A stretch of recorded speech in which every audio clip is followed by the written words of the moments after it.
Now it's time for a Groceryshop original content presentation. Please welcome our Senior Vice President of Content, Krystina Gustafson, and our Director of Original Content, Ben Miller, for a presentation on the grocery Zeitgeist.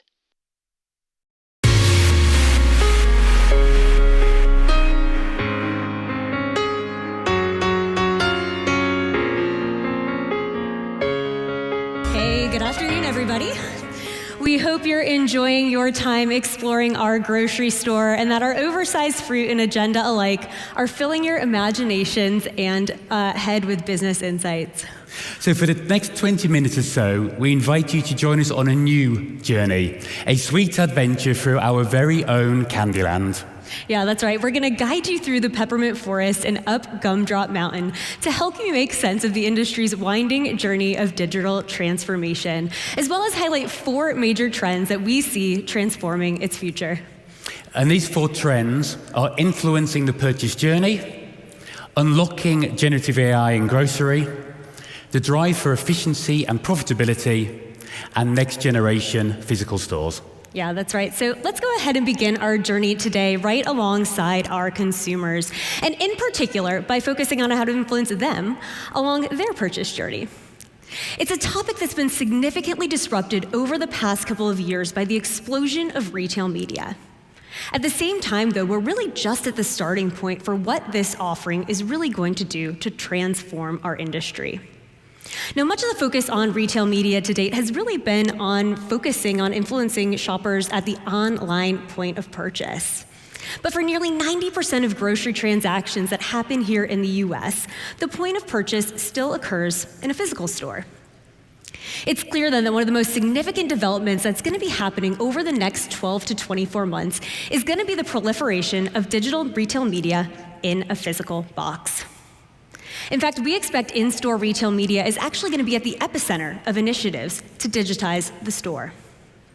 So let's go ahead and take a tour of our digitized store of the future to see this next generation of retail media in action, and also take note where there are elements already in trial.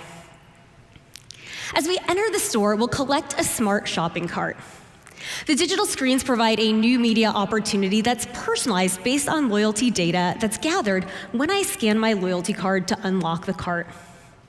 We'll soon see this in action at Schnucks, which is going to be introducing Instacart's Caper Cart at its St. Louis locations this fall. Another great example comes from our tech track speaker Vive, which is working with companies like Albertsons. Now, alternatively, we could also identify ourselves by using a smartphone app, which could then be used for scan and go capabilities or for product wayfinding. Obvious bonus there, it's also a great way to serve time-sensitive and location-specific messages.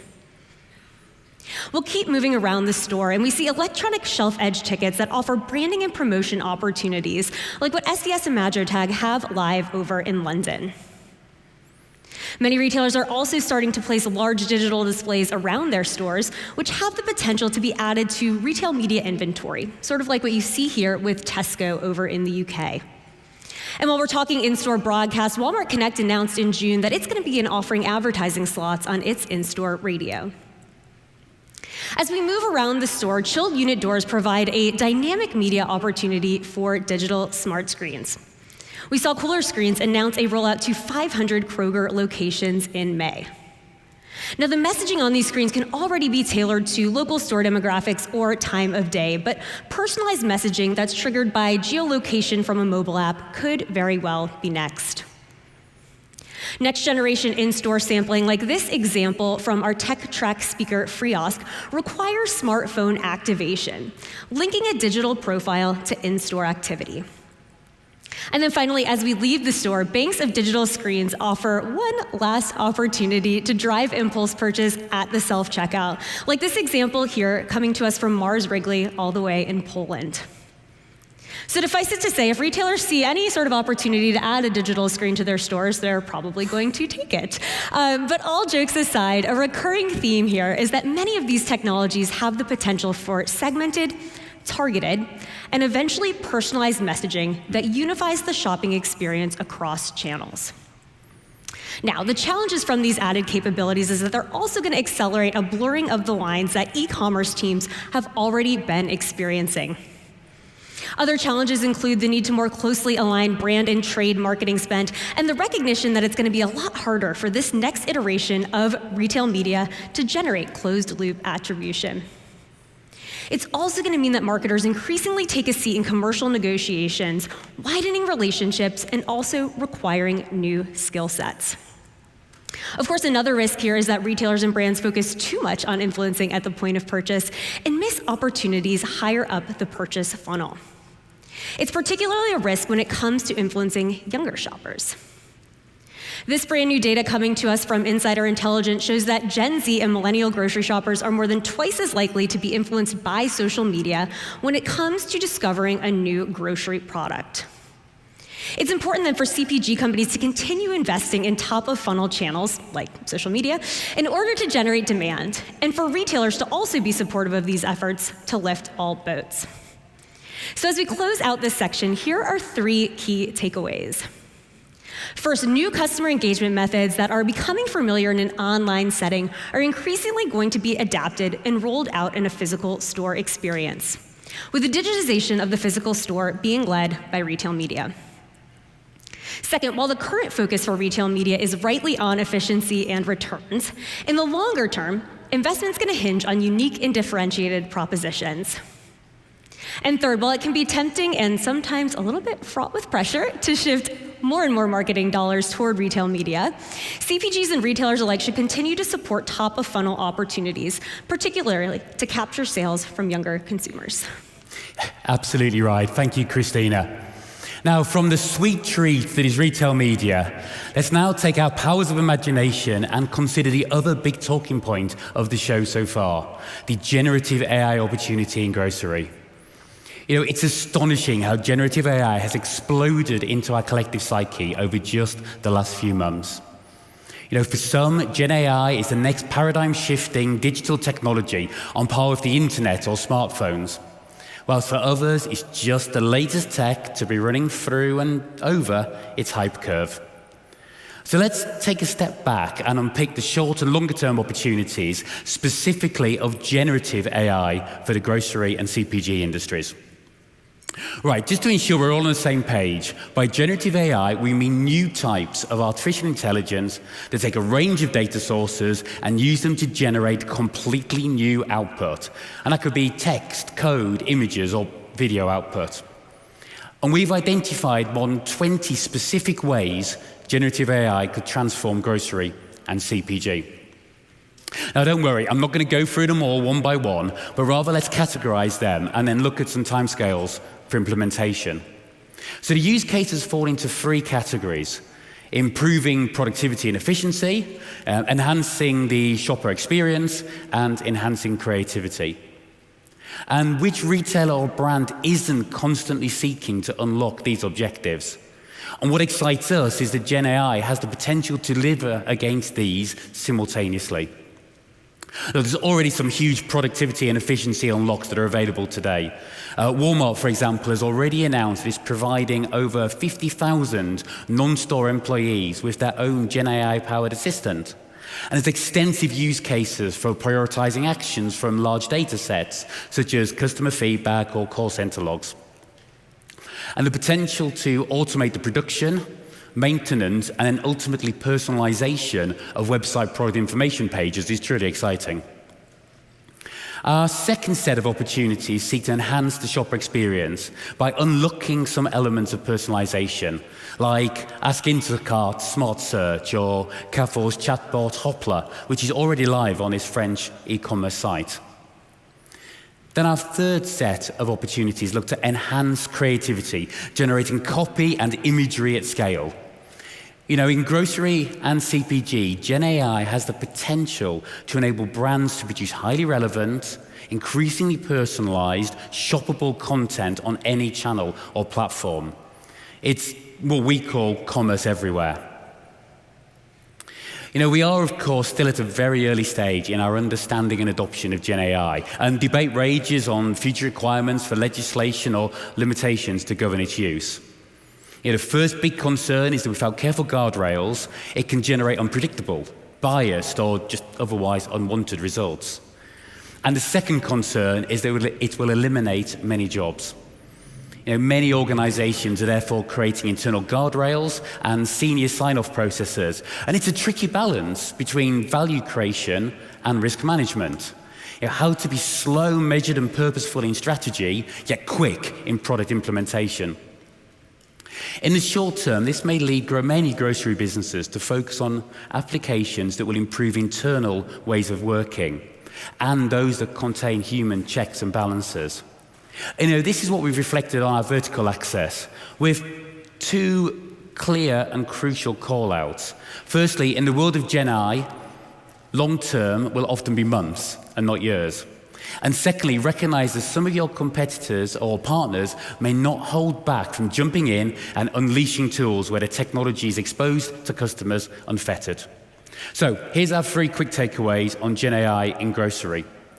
In the short term, the internally focused tools many retailers and brands will prioritize will create a proving ground for later unchecked customer-facing tools. Secondly, guardrails are crucial to protect your company and your customer data.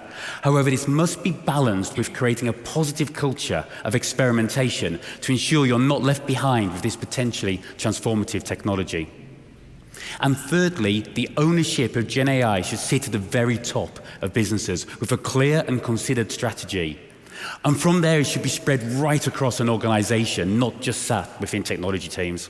Yeah, thanks, Ben. That is really great advice. Well, as exciting as this journey has been so far, we're also cognizant that not all in Candyland is lollipops and gumdrops.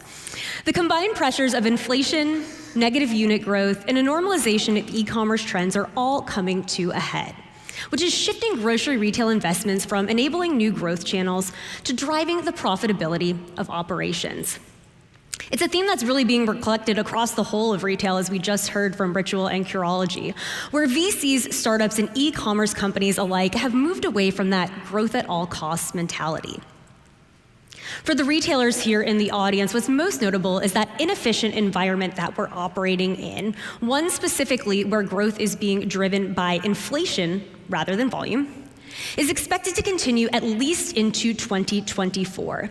Making process and scale efficiencies tough to unlock. Now, as companies get squeezed, they're doing a couple of different things. They're prioritizing profitable channels and looking to new revenue streams in M&A in order to unlock profitability and scale. They're also reevaluating the investments that they made during the pandemic. They're sunsetting initiatives that haven't proven their long-term ROI in favor of new initiatives that meet at least one of the following objectives, ideally more. They reduce operating expenses by lowering labor costs or helping to reduce shrink or loss. They accelerate a company's data capabilities, for example, by using AI to bring new insights into the organization. Or they support an adjacent revenue stream, like providing a new opportunity for retail media. Now, what's exciting to see in our space is that as technologies mature and broaden their business cases, we're starting to see the scales tip in favor of some investments that were previously turned down. We'll look at electronic shelf labels as an example here. Now, over the past 30 years, the business case for this solution has really hinged on 2 things: labor savings and pricing compliance. Even a rise in labor costs and a decline in tag prices haven't been enough to unlock widespread adoption on these 2 business cases alone, at least in most markets. But we do expect to see the scales start to tip in favor of this particular investment. Today, in addition to solving these 2 problems, ESLs are increasingly being linked to AI-powered price optimization tools to drive assortment profitability. They're also being developed to include creative spaces for brands as part of a retailer's media offering, and to help create a continuous shopping experience across channels. Of course, ESLs are just one example of how retailers are reassessing technologies that, quite frankly, have been around for years, but with an all-new business case. Smart carts and connected in-store displays are 2 others that are undergoing a little bit of a renaissance thanks to those potential ties to retail media that we talked about a couple minutes ago. Finally, it's important to address one area that shot up many retailers' priority lists for operating more profitably, and that's managing shrink and loss. Theft and organized retail crime is increasing in many retail sectors and markets, with Giant Food and Target among the many retailers recently calling out the scale of the problem. We heard JJ Fleeman talk yesterday about Giant's decision to destock some of its national brand products at a DC location in favor of private label alternatives, really to lessen the temptation altogether. And Target's on pace to lose more than $1 billion from this problem just this fiscal year. Now, on the shopper front, some estimate that locking up items can actually reduce sales by up to 25%. So with trapped and locked up items threatening to deter shoppers, perhaps even more than criminals, we at Groceryshop see a huge opportunity to leverage technology to cut down on retail theft. Now, in addition to an opportunity for all new solutions, like we just talked about, there's also an opportunity for technology providers to find new use cases for their existing solutions. For example, social listening tools are already being applied to monitor against potential bad actors, while advances in AI and predictive software are helping make insights from RFID and automated checkout solutions much more sophisticated. A great example here, it comes from Standard AI, whose CEO is actually going to be speaking on our tech track in just a couple of minutes. Now, Standard AI is primarily known as an automated checkout provider. But their computer vision and machine learning technology also provides valuable insights to retailers' loss prevention teams by helping them better understand when and how inventory goes missing. There remains a big opportunity, though, to solve these challenges in more real time. And with the threat of having highly targeted branded products delisted, it's also clearly a topic where brands are going to have skin in the game, and collaborative solutions will be required. A great example here comes to us from the home improvement space, where Lowe's is working with its brand partners to combine RFID and blockchain technology to help reduce the theft of power tools. Their solution allows a power tool to be activated only after it's legitimately been purchased, rendering a stolen tool inoperable and effectively worthless. Now, I realize that exact combination might not be the solve for us here in the grocery industry due to our lower prices and margins, but it's nonetheless helpful to see how other parts of the industry are solving this problem.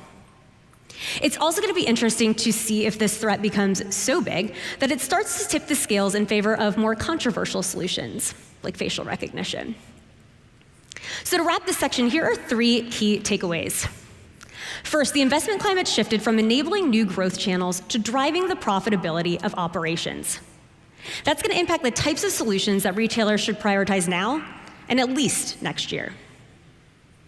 Second, what's old is new, and as companies' profits are squeezed, they should revisit technologies where the business case previously fell short.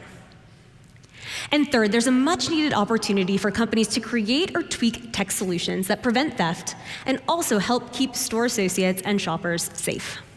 Yeah, thank you, Krystina. Such an important area. Okay, as we make our way around our imaginary board, we're going to finish quite close to where we started and discuss further the evolution and digitization of physical grocery stores. Now, across all of retail, one of the questions of the moment is how unified commerce will be delivered in physical stores. And we heard a lot about that from this stage yesterday. Now, we call such shops seamless stores. And we see 2 objectives: making the shopping experience continuous and making it frictionless. And we define continuous an experience that's consistent across channels, or even better, one that picks up your shopping journey as you switch from one channel to the next without interruption. And we define frictionless as eliminating a key pain point for the consumer at any point in their shopping journey. As you'll see here, there are a number of solutions that solve for one or both of these issues to a varying degree. And at Groceryshop, we believe that a best-in-class continuous shopping experience will be one of the biggest unlocks for retailers and brands going forward. We also recognize that achieving this is a significant challenge in grocery and CPG, where creating a through line from your digital activation into your e-com operations into the high-volume, high-efficiency grocery and drugstore physical environment is tough. But we see 3 stages to enable it. The first stop on the journey is data capture, and grocery and CPG is incredibly data-rich, thanks especially to retailer loyalty schemes. The second stage is being able to identify individual shoppers as they enter rather than exit a grocery store. And the third stage is how grocers can digitize elements of their stores to deliver personalized experiences that draw on these two capabilities. Now, elements of the tech stack required to do this, from AI to retail media that Krystina discussed in store at the start, are only just now emerging and starting to be connected. It's a really exciting area, and we just have run out of time to get into all the details now. So we've therefore created a specific session specifically on this topic, where I'll share some more research and we'll have a great discussion in track 1 at 4:50 this afternoon. In the meantime, here's 3 quick takeaways. Firstly, the digitization of the physical store has so far largely focused on reducing shopper friction, yet providing continuous experiences will be the greatest opportunity. Secondly, shoppers increasingly expect personalization in physical grocery stores based on their experiences in other retail verticals and when shopping online. So it must start to be baked into your value propositions. And finally, for CPGs, recognize that all of this will create more opportunities for promotion, yet these opportunities will be largely automated. So make sure you understand that underlying automation to maximize your trade spend. Yeah, well, with that, it is unfortunately time for our journey through retail's peppermint forest and licorice lagoon to come to an end. We hope you filled your baskets with new insights and fresh ways of thinking about the greatest opportunities and trends poised to transform our industry. You know, the quest to reach King Candy's castle actually took quite a bit of explaining for somebody who grew up in London and never heard of Candyland before.